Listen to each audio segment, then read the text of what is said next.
Hey everybody, welcome to Flames Unfiltered. We are your hosts, myself, Kyle Lewis, and Brad Burud as always. Brad, I'm not even sure where to go with this show because it's like more of the same. So when you're talking Flames hockey, it's usually a roller coaster of emotions, and it's usually the Flame. I want to talk stuff other than Flames to start. Is that okay? Yes, I'll allow it. You'll allow it. Utah. Did you see today they're having trademark issues? They wanted they wanted to go with the Yetis. I don't even know why this is fun to talk about, but it kind of is. Like I don't know. I'm interested to see where it goes. I see today they're down to 3 finalists for the name, the Utah Hockey Club, which I don't know how you feel. I think it's idiotic. Yes, I mean to this day, people are still asking me like, "That is that really their name?" I know. Yeah, I've never been a fan. And they had lots of time to come up with the name, so I don't know why this is still a thing. But anyway, and also, why are we? Anyway, list the names and we'll talk about it. So Utah Hockey Club, Utah Mammoth, and the Utah, is it Wasatch? I guess. Yeah. I can't be certain. Yetis is out because this is how dumb. I don't know if it's America. I don't know if it's what it is, but like Yetis fighting it because it's. I don't know how it would even. Wait. Yeti, like the Yeti coolers and the like the Yeti mugs. You know what's funny? It's not even related. I don't know. That's so dumb. So my neighbors, Mitch and Maddie, like we dog sit for each other and hang out all the time with the dogs, whatever. Anyway, so I bought them a couple of Yetis last week because we're always outside, even if it's the winter with the dogs, like drinking coffee. And I thought, well, I have a Yeti with the Flames logo on it, of course. So I bought them each a Yeti. And when I saw the news about Yeti being trademarked and that they couldn't use it, I'm like, well, that can't possibly have anything to do with the drinkware. Well, it does. It doesn't make any sense. So because we have we have the Winnipeg Jets and the New York Jets. We're okay with that. We're okay with hundreds and hundreds of college nicknames being the same. We're okay with, I mean, it's not like we're going to be the Sharks. Yeah. You know, this has nothing to do with hockey. You would think that Yeti would be like, hey, how about you pay us $500,000 and we'll do it together? Yeah. I don't know. I don't know. But why are they so fixated on these weird names? I don't even. What is literally like? Is there nothing else in Utah? Like we can't think of something that's not like Abominable Snowman related, or what? I don't know. I mean, a mammoth is probably suitable. At least I can say we're playing the mammoth tonight. But I don't know about the Wasatch. I don't even know what that is. I think it is like a snow creature of some sort. I might be wrong on that. I don't even know. But I don't know. You'd think I could come up with something. I mean, gosh, we could have went really totally generic and just been the Utah Blizzard, right? I mean, the Wasatch Range is a mountain range. Yes, I did hear that northwest of Utah. Low place and high mountains. This is just making this even dumber. I like the name Mammoth only because I'm a big fan of Mammoth WVH, Wolfgang Van Halen's band. Okay. Why are we stuck on these types of names? Huh? What about the Utah Mastodon? Why don't we just go there? You ever find any Mastodon bones in Utah? Make it more complicated, right? I don't really know what's in Utah. I've never been to Utah. Well, I think that's why they're struggling to find a name because there's no reason to go to Utah. But okay, let's take this a step forward. I'm from North Dakota. There's not a lot here, right? But we could come up with some good names. I would hope. It's funny because I actually offered to visit you in North Dakota, and you're like, I don't need to come here. Well, hey, and I'm gonna throw this back at you. My my work partner showed me how like you can go on Google and it's like go to Google Flights. Have you ever done that? Where you can just type in a date period and it'll show you the best flight for all over the country or whatever. So I was just playing with it the other day and I'm like, so I looked for flights over in your area and like, holy cow, they're like $1,500. I'm like, yikes. I'm sure it would be that for you to fly to North Dakota. And that's why I said, hey, like, let's meet somewhere a little more exciting. Yeah, I was going to say, ask my ex. I'm not worth visiting. So I could, we kind of talked about that. And that's something we're going to discuss further, obviously, is is a suitable spot to catch a game. Maybe other than Calgary, of course, which is always a given. But anyway, so what? This feels like the same show every week, and I know it's different, and the attitude and the mood can be different, and we go back and forth on different things, but it does kind of feel like Groundhog Day. It's like we win a few, we lose a few, win a few, lose a few. It's very tiring. I don't even know what my attitude is anymore. Is that like in a relationship where it's like it's better to fight because at least you still care, but then you've checked out, it's over? Is that kind of stage? No, well, I'm going to ask you a question here and see if you're having the same problem as me. Like when I rewind to last week, since we talked, we've played Buffalo, we've played Minnesota, we've played Winnipeg, and we've played Washington. So like I was fairly pumped for the Buffalo game for some reason. I like watching us play Buffalo. I don't know why that is. I think it's maybe the jerseys, and maybe I feel sorry for Buffalo. But especially right now. Yeah, exactly. No kidding, Wolf. But I look forward to that game, and we played pretty well and win that one. Yeah. 5-2. And then going into Minnesota, I was living next to the state of Minnesota and having to listen to their complete BS about how hockey central that state is. I always cheer for Minnesota to lose in every sport. For that's a big game for me. I also had numerous friends at this game, so that I don't know why that even matters, but it did. But anyways, the Calgary comes out ahead in that one, so I'm excited and I'm pumped. And Sunday, I'm ready to sit down on the couch to watch Winnipeg. And I'm not gonna lie, like 10 seconds in, I was like, I just had like a shitty taste in my mouth about this game. Yep. Yeah, I can relate. And then it didn't get any better. And last night I was marginally excited to watch Washington, and I got even more disappointed. And there's some things about this team that I'm happy with right now, and there's some things of this team I'm really unhappy with. And I sit, and as we talk right now, I look at the standings, and we are still 1 point ahead in the final wildcard spot. And I'm like, how can we be one spot ahead in the final wildcard with the way our defense has been lately, number one, with a lack of scoring we're still getting from some key players? I just don't know how we're doing this. Dustin Wolf. Big. That's by far the biggest reason, which is why he was featured as on the rookie issue of the Hockey News, of course. I just have this on my screen to show to talk about, because I'm an old school guy. I like to read. I like that hard copy in my hand, and I think you are too. Oh yeah, big time. I subscribe to the Hockey News, and I'm waiting for my issue to come because I'm super excited to see.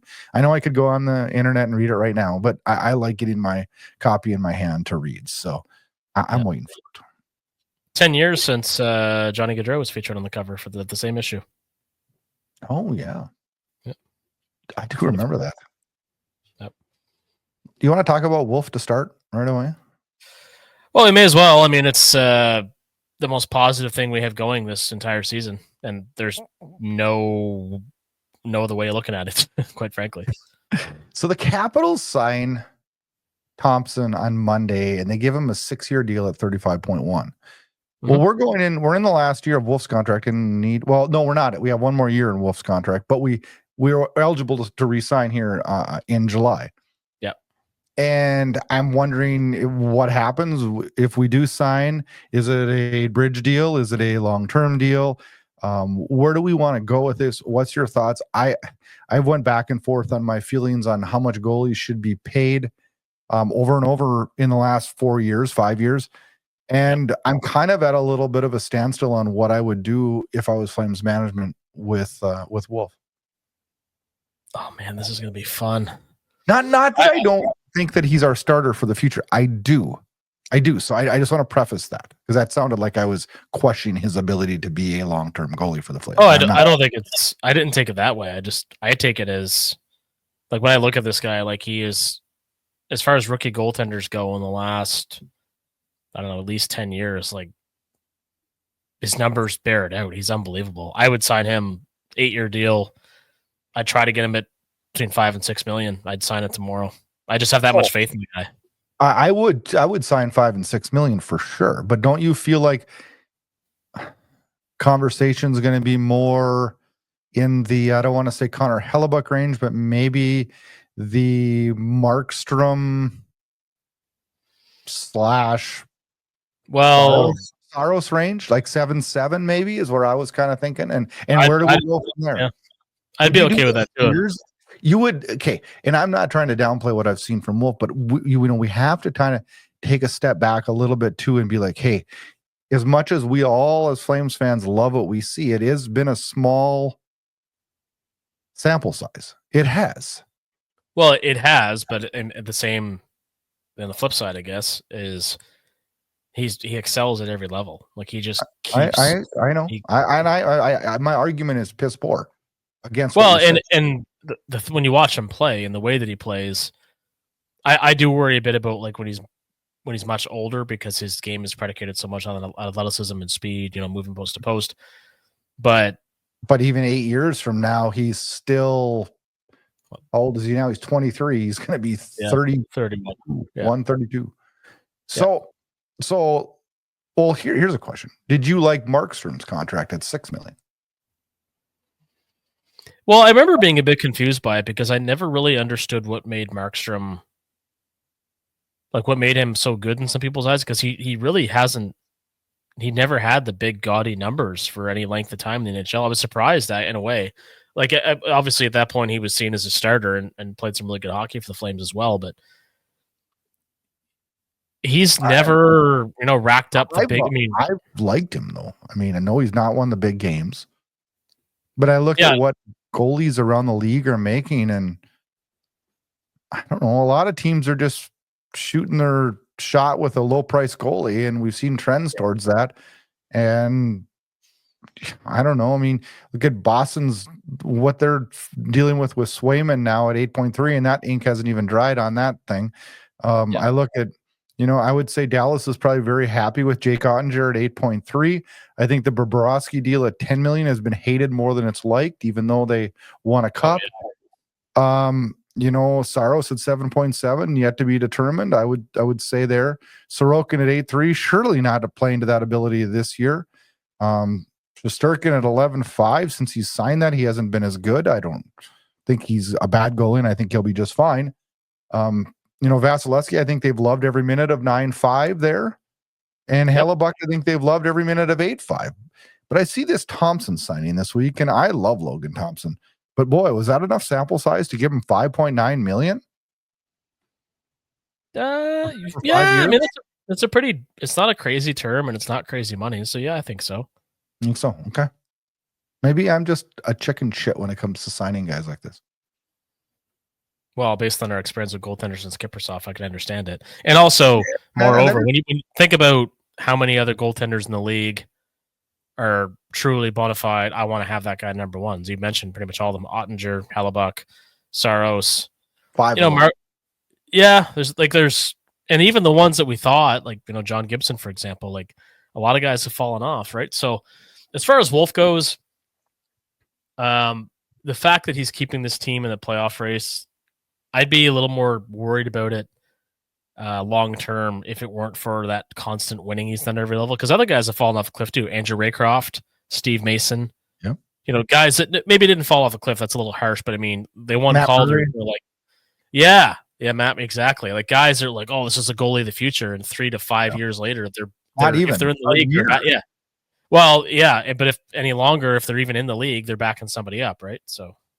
I don't think we'll get him in the $5 million range. I think it's going to be that 7-ish range. Yeah. I don't know. I mean, do you take your chances and say, hey, we'll do 5 years at 7 and then reevaluate, which will actually probably make you more money. That gives us a chance. It'll cost us some money down for the final, for the next term contract. But I don't know. It's a balancing act. And you know what? Maybe he'll say, hey, I'm looking at what the cap's projected to be in 5 years. I only want to sign for 5 years. I don't know how it'll go. I just know that I feel a whole hell of a lot more comfortable signing him now than I did 12 months ago. Oh yeah, I mean anybody would, right? It's just one of those situations where I think he's done enough to warrant, a really. It's gonna come with halfway between like what he wants and what the team wants, which I think is pretty much right where you're at in terms of maybe a 5-year deal, $5 to $6 million, because he can still make that big money in the back half, right? If they try to go like a DiPietro style deal, which obviously it can't be that long in today's game, but I just don't see that being palpable for either side. I think this is something where it's like, okay, we really got something here. We know he's a starting goaltender. Is he a franchise goaltender? And I think he's going to be, but I think he's definitely, I mean, he's definitely projecting that way, right? everything thus far. And you see a few little growing pains, like, the Parayko shot against St. Louis. And Oh, for goodness sakes. I agree. That was a bad goal. And it was, but I mean, how often have we seen that from him? But Very few. But goalies all have bad goals. I mean, I don't think any goalie escapes that. So I'm not holding that one against him, I guess. No, and I mean, God, like, just imagine where this team would be without him. And that's why the guy deserves, if it continues to the remainder of the season, he's going to garner and should some serious Hart consideration. Never mind the Vezina and the Calder. I do not even think he'll be talked about in the Hart. He should probably be, but I don't think he will. I think we'll only hear about him in the Calder, unfortunately, because of the way hockey. I don't even know what you want to say. The writers are. I just. Well, they're kind of idiots, because if quite frankly, if the description of what it takes to win it is accurate, that's the first team. Like, yeah, there's no debating it. There's no debating it. Same with the Norris, though, right? Oh, it's a joke. Norris, all they do every year is they just look, who's the leading scorer for a defenseman, and that's the Norris. I mean, that's what they do every year. It's mind blowing to me, but that's this is why Chris Tanev isn't on your ballot, because they don't actually care about a defenseman being a defenseman, right? I know, and I'd take Chris Tanev over Erik Karlsson any day of the week. But absolutely. Walker Duehr. We lose Walker Duehr on waivers. I know that probably doesn't break the hearts of a lot of Calgary Flames fans, and I'll admit it didn't break my heart. The Cole Schwindt deal affected me more simply because he was a right one really bothered you. I'm mad about the Cole Schwindt thing because we did not have centers to lose. We did not have any depth in our franchise in centers, and we lost Cole Schwindt for nothing. And not that I wanted to lose Walker Duehr, because I don't know, something out there tells me that there's something that can unlock him, but I don't know. I maybe Walker Duehr is a career solid AHL player, and I guess that's still something to be proud of. That's a hell of a lot better than me and you. But anyways, he heads to San Jose. He's claimed in true ex-Flame fashion, he scores in his first game. Yeah. And I wish Walker Duehr the best. I do. I think he was great. I think he was a great guy. Yeah, he was kind of a logjam, in in terms of the guys that were, knocking the door of a call up, guys who may have already should have been called up that haven't been, and he just wasn't cutting it. I was a little pissed, and still am, that he got tossed on waivers before Kevin Rooney did, because Rooney's been abysmal, as we've talked about. Yeah, our fourth line has been abysmal. Well, we just talked about 2/3 of it for a little while anyway.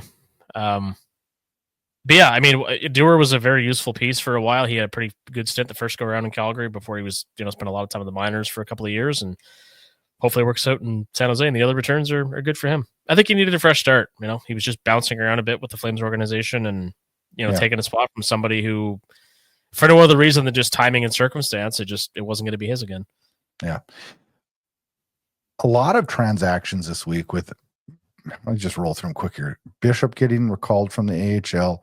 Kerins was called up, has now been reassigned to the AHL. Barry went on a conditioning stint. He's back, played last night. Klapka called up along with Barry last night. Lots of moving parts there. We'll start at the top, and I just want to catch your opinions on how these guys have been doing. And let's start with the pride of St. John's, Clark Bishop. It's pretty cool to see him score that goal 2,000 and some days since his prior one, right? It's his first goal since December 7th, 2018. Life was a lot different back then, wasn't it? Yeah. No kidding. Yeah, like he hasn't stood out for any reason, good or bad. I mean, the goal that he scored, I was a little surprised it went in, but I was, glad to see it. But it's interesting to me, because it's like, I'm not sure what all goes into some of these decisions, because it's never the clear choices for call-ups, it seems, other than Roy Kerins. But like, we haven't seen Stromgren yet. Klapka's bounced around a bit. Bishop's had a pretty good year in the AHL, but he really wasn't on my radar as somebody who was going to get recalled. See, and okay, I know you're probably going to get mad at me for this. I look at these players Well, you usually do, right?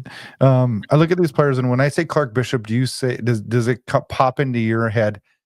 Solid prospect for the Flames we're going to use in the future. No. It's AHL player that is there for us in emergency needs. It's just what it is. What it is. Same with Adam Klapka, and he comes in last night. Is he effective? Kind of. I mean, was he effective? Is he ever really effective? Well, I loved watching him cream Tom Wilson. Me too, but I didn't love that he took a stupid cross-checking penalty after it. Yeah, you know what? When that happened, I was kind of. I love watching Tom Wilson get dummied. So when he smoked him, I'm like, oh fuck yeah! And then when he did the extra shot, I'm like, I know. And to defend Klapka, like that wasn't the dumbest penalty of last night. Let me be clear on that. Whatever could you mean, Brad? I thought Pahal's hook was bad, and I thought the Coleman throw of the puck was really, really bad. But I also thought, in defense of that, I thought Coleman had a really, really good night. Other than that, well, he typically does, but that was it's a dumb move.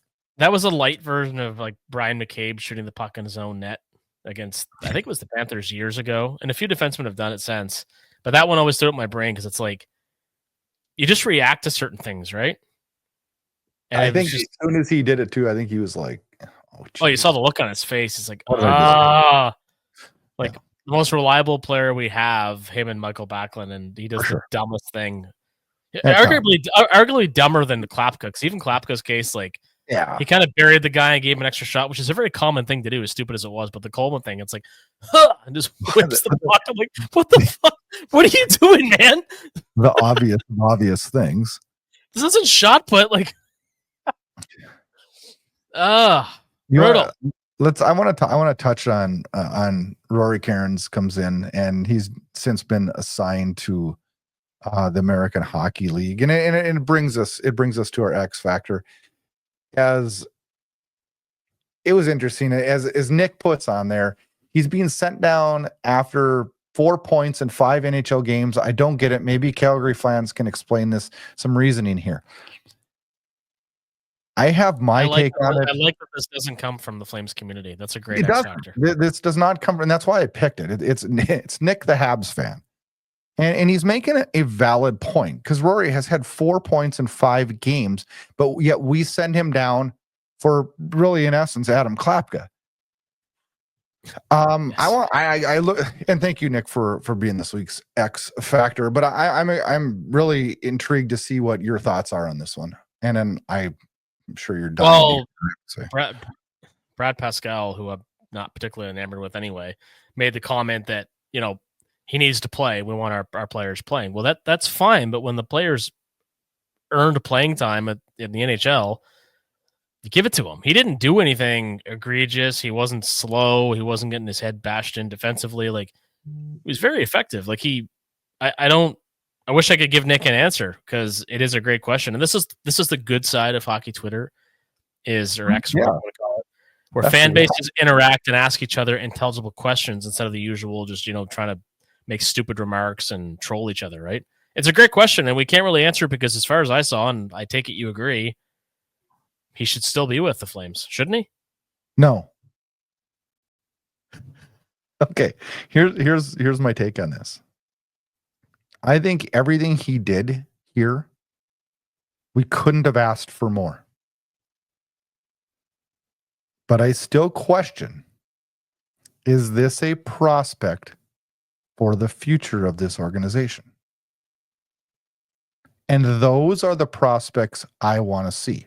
Now, I would have much rather had him play the center role on our fourth line for the rest of the season than Rooney. But I don't think the Flames organization is going to allow that. Well, it certainly seemed, and that's essentially what I look at. For whatever reason that is, I don't agree with that. But if he's not in that fourth line center role, then he doesn't belong on our roster, because he doesn't have the speed or the scoring ability to do Is it I'm sitting here saying this about the AHL leading scorer? What am I doing? I mean, that sounds ridiculous. I just don't know that his skill level with his feet translates to the National Hockey League. I wish I could have seen it for more games. And quite honestly, when I watched him, I never really was like, oh my gosh, this is not working. I never thought that. And obviously his statistics panned out. So really I should shut up and let him play because his statistics are panning out. I may be a little bitter because I want to see a couple of these other young prospects that I think have some bigger upside for our future as an organization. Strong. Well, and that's what makes bringing up Clark Bishop kind of curious as well, right? And I don't know if it's because the team can't find their identity, and it's kind of a good thing in a way. It's like nobody thought they'd be in a playoff race, and God knows they aren't without Dustin Wolf. So they're trying to ride that line between like developing the prospects, but also being competitive. And they seem to think that bringing up, with all due respect, career AHL guys, which is what Clark Bishop has been, and which is really what Kevin Rooney should be. Yeah, and plug in those holes. And this brings me to an interesting point because I wanted your opinion on this. And it's the situation's changed since it was first announced yesterday. But so we have these AHL players plugging these holes. We have an injury in Connor Zary, who now is without a brace, which we should mention because that's huge news for this team. We still don't have a timeline though, which is slightly confusing. No, but I know anytime I ditched a brace, I was getting close to doing something fun. Yeah, I agree.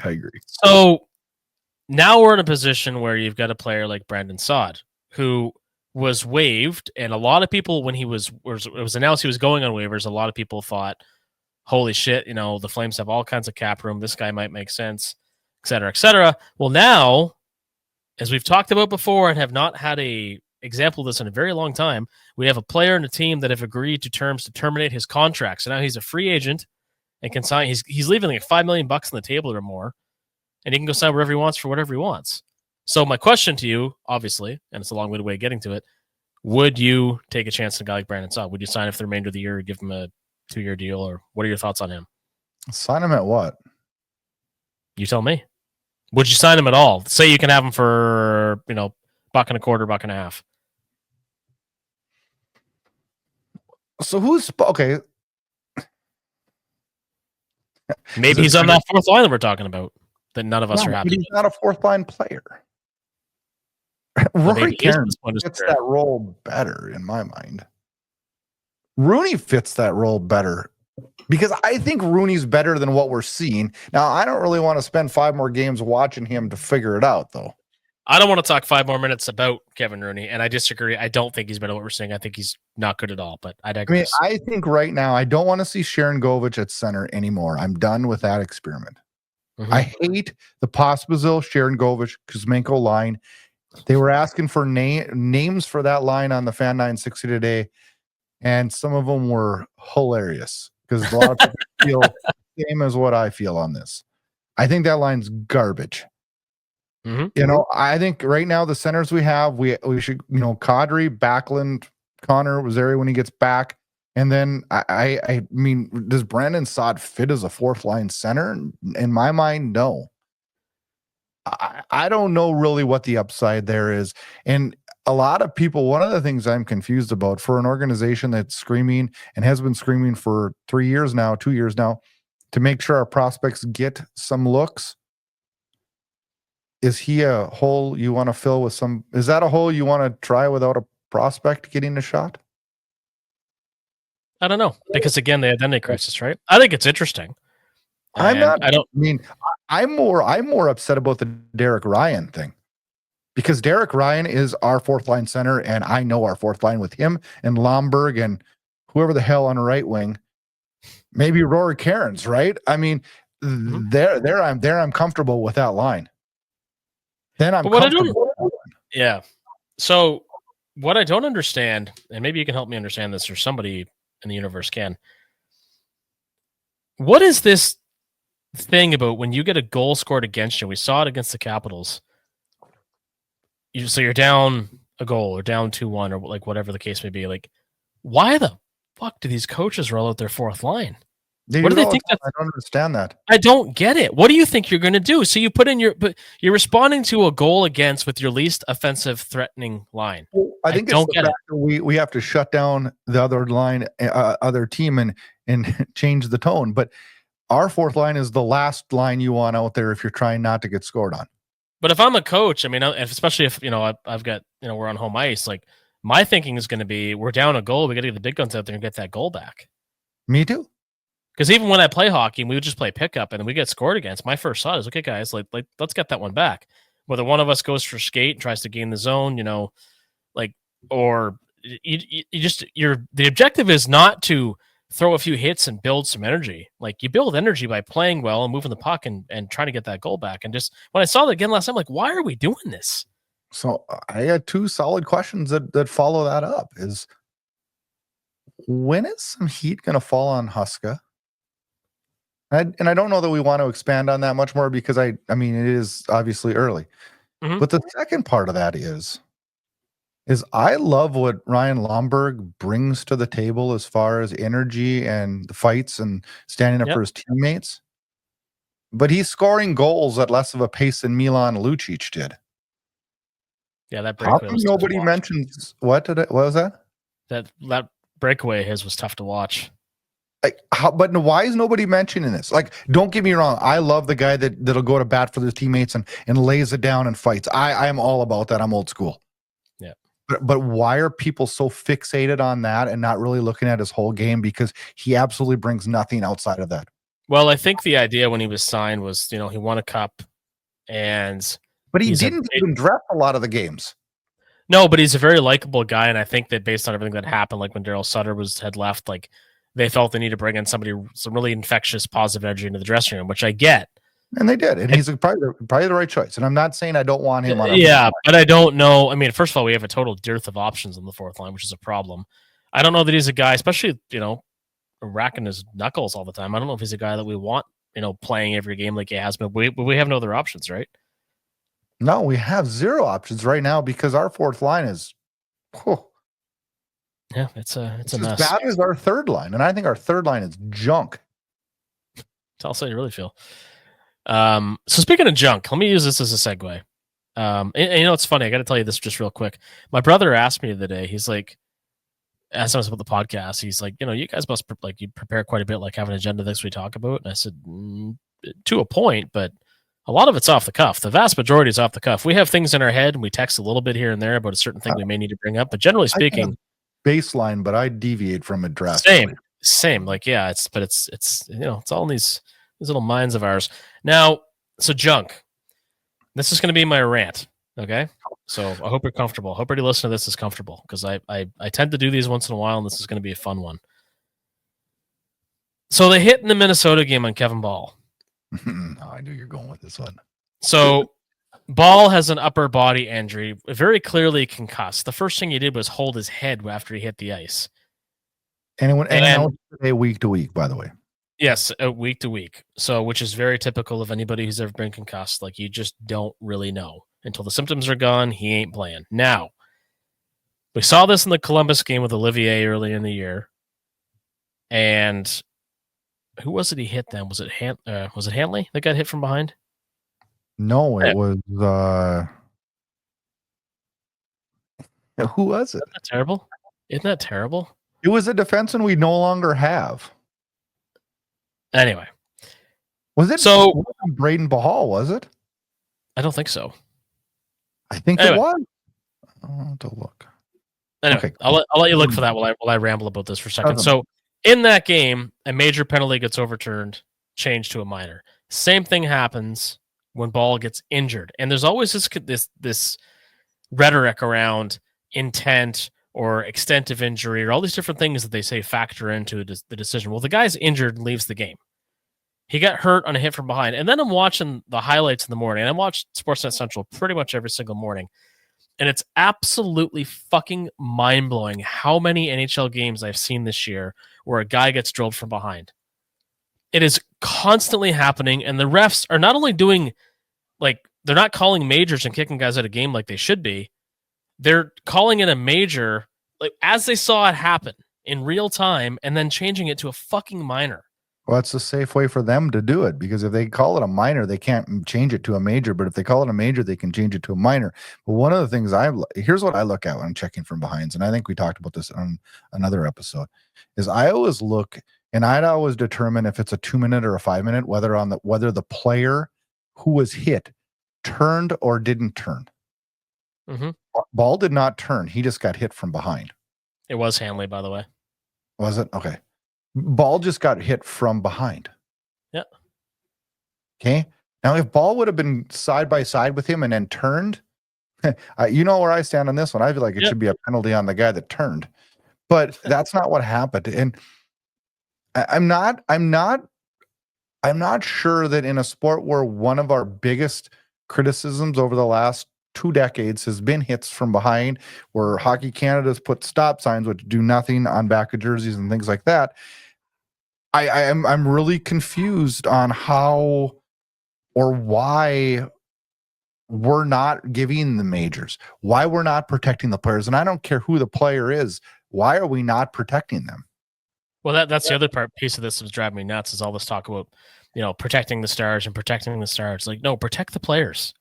I'm so sick of hearing about preferential treatment. Yeah. Like, and again, like the McDavid thing, we talked about this before. It's like, yeah, the refs, and that's the thing. The refs completely failed there in terms of Connor Garland just, harassing McDavid. I want to talk about that real quick.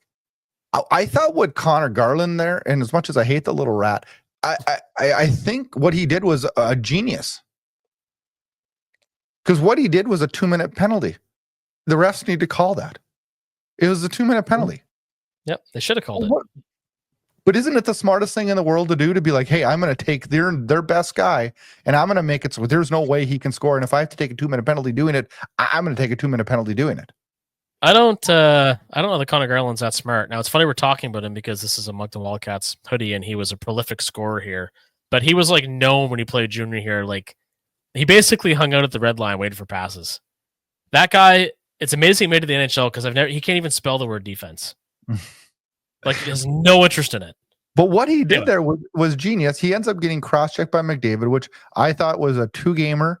He got a 3, which made me happy that the NHL did that, and they gave Tyler Myers the exact same thing, which they had to do.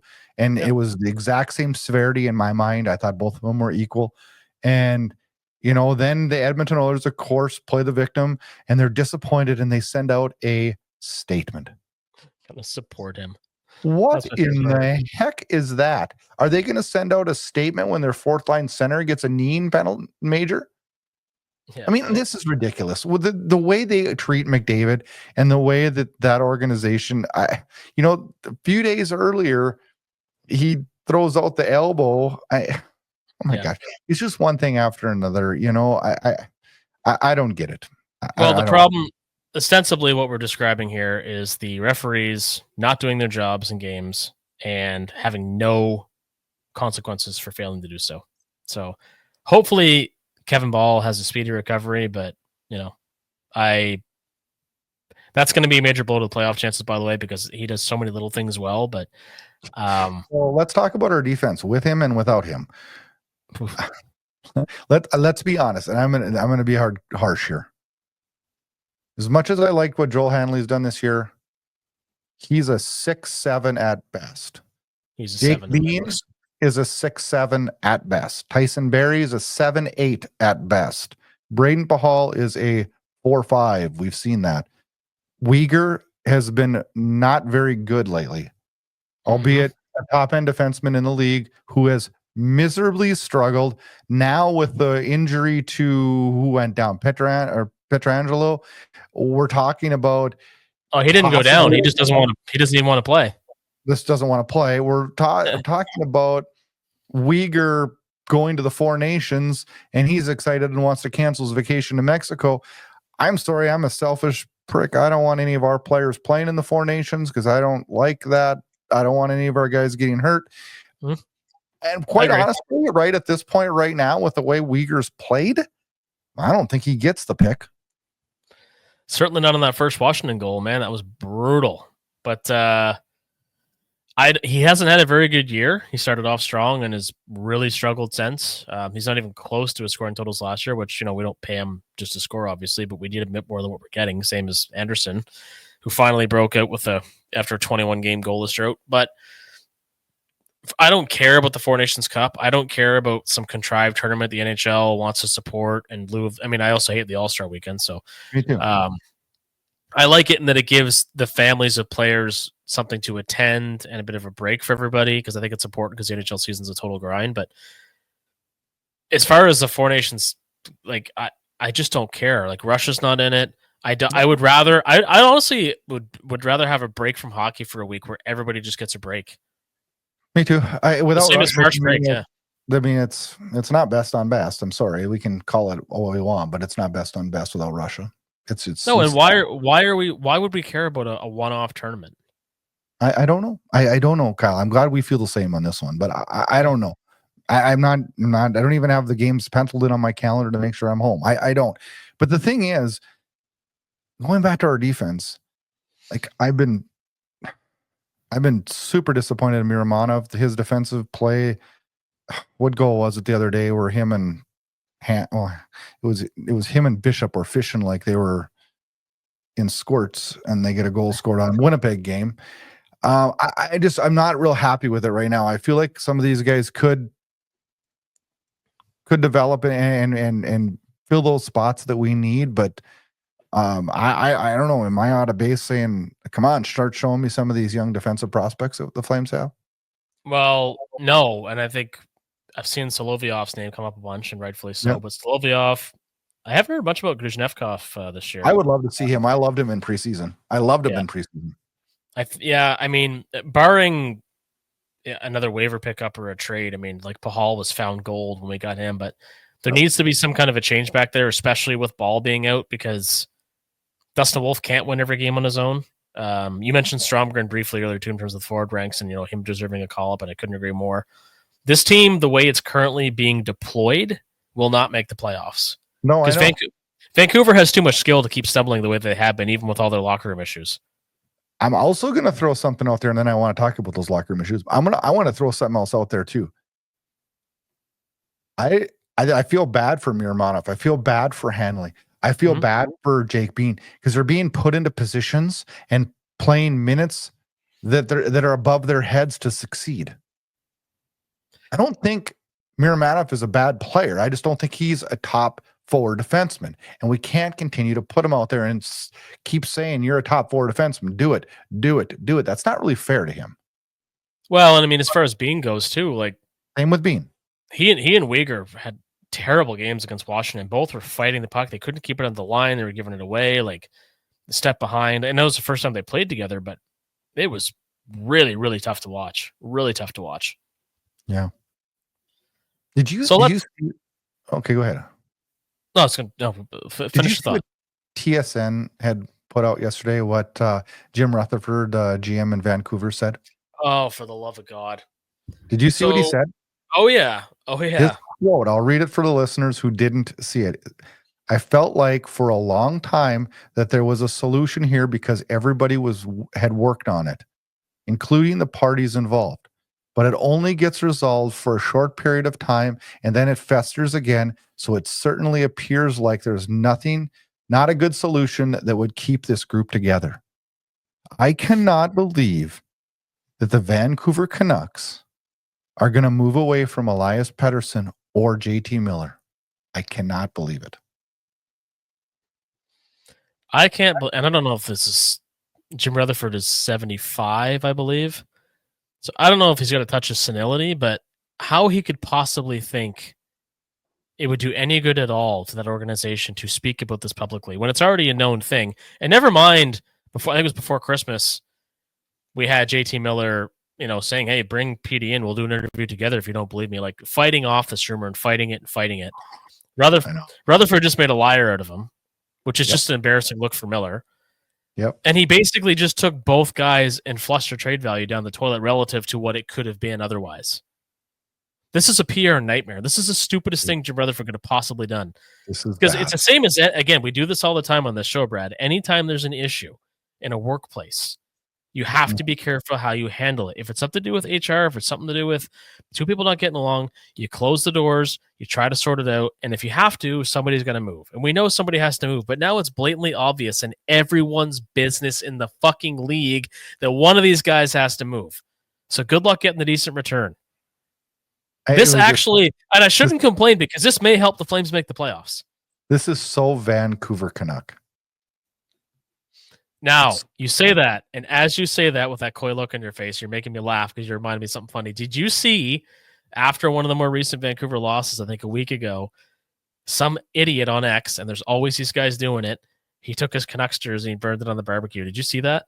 I did not, no. So this guy posts that video, which is just so dumb. Donate it, give it to a child, do something, give it to a real fan.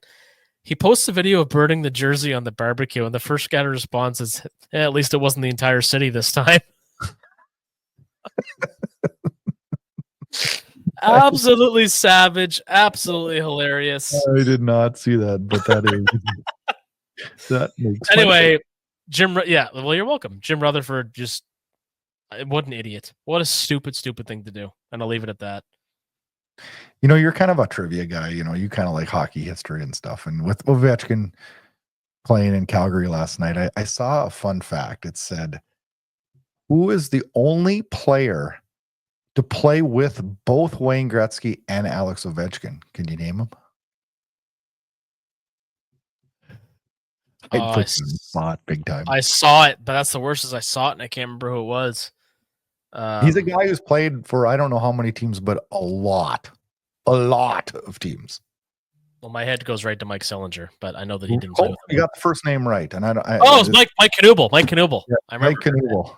Yeah, isn't that something? He was a great player. He was a really, he had a good career with the Bruins, the Flyers.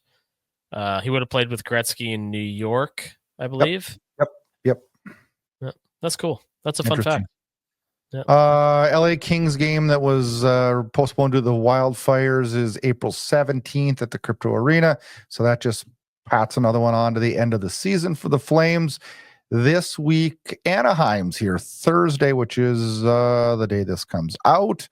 And Saturday night, Hockey Night in Canada, Detroit comes to town, and Sunday back-to-back. The Flames got to head to Seattle. That'll be a little bit of a tough one. Yeah, guaranteed. These are 3 games, though, Kyle, that we need 6 points. If we're truly going to be in the playoffs, I'm serious. Like, we have to beat Anaheim, Detroit, and Seattle. We have to. Or at least get 5 out of 6 here. We got to. Well, I know, but I don't know how the team's hanging in there like it is. I don't know. Again, Dustin Wolf. Now, before we let everybody get out of here, we should touch briefly on this conversation, and we don't have to say much about it because a lot has already been said. Is it time to move on from Dan Vladar and give Devin Cooley a shot? Oh, did you just say that? What's okay? I saw you post this too. I was actually going to call you. Is it time to move on? Aren't we moving on from Dan Vladar? Aren't we? But we don't need to do it this season, though. Because we need a more capable backup, is the prevailing sentiment out there. No, jeepers! Come really? on, you look at this guy's stats. Come on, it's too bad. Geez, we've given him every back-to-back back end, every crappy game that this team's been flat has been Dan Vladar's. We've given him we have done. You know what? There's 2 ways to look at this. We've done a masterful job of working with Wolf as the season and giving him a little harder matchups as the season has went on. But that back-to-back in Winnipeg, that's a stinker ready to happen. Guess what? Guess what Dan Vladar's next start's going to be? The back-to-back against Seattle, travel back to the States, stinker night. We give all those to Vladar. But doesn't your backup have to win at least one of those once in a while? He does. I agree. So anyway, I agree. We could go on about this, but let's just see what happens. I do agree with that. I just don't know what I don't know. You're not going to get anything for him right now, and we need Devin Cooley to keep rolling with the Wranglers for this season and next year. The writing's on the wall. If we lose Dan Vladar to free agency, big deal.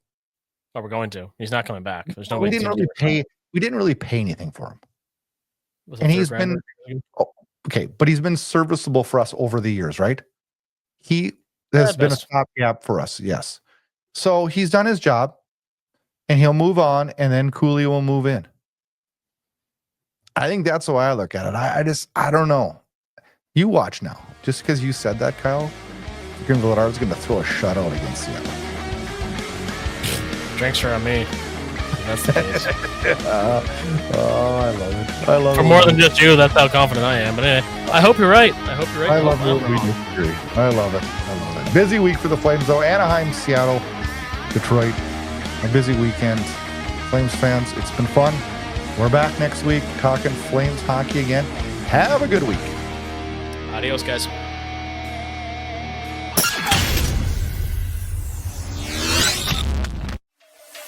Thanks for listening to Flames Unfiltered with Brad Burud and Kyle Lewis, your source for unfiltered Calgary Flames hockey talk. Keep it locked on FlamesUnfiltered.ca. Subscribe where you get all your podcasts to never miss an episode. Flames hockey talk every week, presented by Inside Edge Hockey Media Group.